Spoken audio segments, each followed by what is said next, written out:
Bonjour, bienvenue dans les témoignages de Créalliance, des témoignages d'artistes inspirés pendant le confinement et qui ont un message à vous transmettre. Aujourd'hui, c'est Avril, auteure, compositrice et interprète, qui répond à mes questions.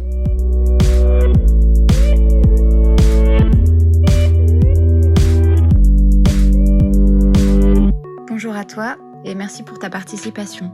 Donc on va commencer par la première question essentielle. Où es-tu confinée ?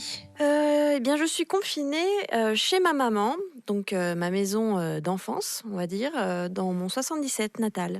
Avec qui ? Vu que je suis chez ma mère et qu'elle-même vit avec sa mère, on peut dire qu'il y a donc ma grand-mère, ma mère et moi. Ça fait donc 3 générations de femmes et c'est haut en couleur, je peux vous le dire. Qu'est-ce que ce confinement t'a apporté ? Eh bien, je dirais que du positif et de la sérénité, dans le sens où j'ai conscience du fait d'être dans un environnement très cool et de ne pas avoir été touchée par le virus, moi ou mon entourage, ce qui est quand même quelque chose qui permet en tout cas de bien vivre le confinement.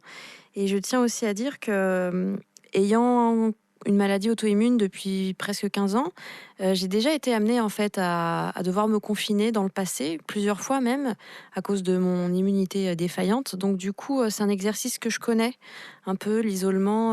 Voilà, il y a pas trop eu l'angoisse de me dire, j'ai peur d'être seule, etc. Je suis habituée à cet exercice. D'ailleurs, je fais du télétravail depuis des années, je suis habituée à tout ça, donc ça laisse de la place à quelque chose d'assez cool. J'ai beaucoup de chance.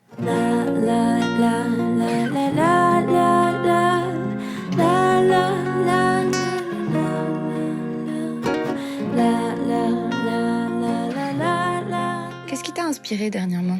Eh ben, je dirais tout simplement mon entourage, ma famille, mes amis, que ce soit à travers Internet, le téléphone.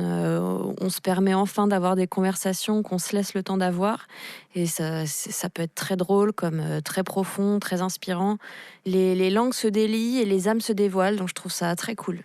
Y a-t-il un message que tu aimerais passer aux auditeurs pour préparer le monde de demain ? Oui, garder à l'esprit que dans cette terre, rien n'est acquis et que nous ne sommes que des humains. Et que si on veut que les choses durent, il va falloir que les choses changent. Et que bien que ça fasse peur, que ça mène vers l'inconnu, qu'il va falloir ne pas hésiter à se remettre en question. Comment le vois-tu, ce monde de demain ? Je dirais plein de contradictions et de conflits, comme d'habitude, mais avec, j'espère, quand même une volonté de changement. Un peu plus humble, je dirais, avec tout ce que ça implique.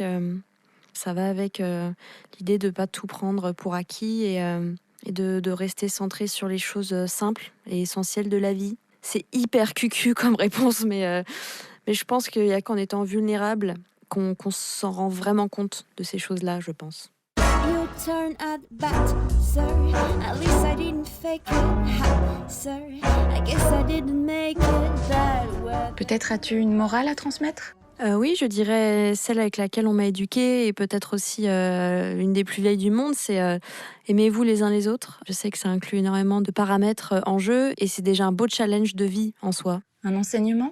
Tout simplement, n'attendons pas d'avoir à être confrontés violemment à nos angoisses de mort pour vivre pleinement notre vie et aimer pleinement. Enfin, as-tu réalisé ou produit quelque chose que tu aimerais partager avec les auditeurs pendant le confinement ? Oui, je me suis amusée à faire 1 milliard de covers sans me mettre aucune barrière.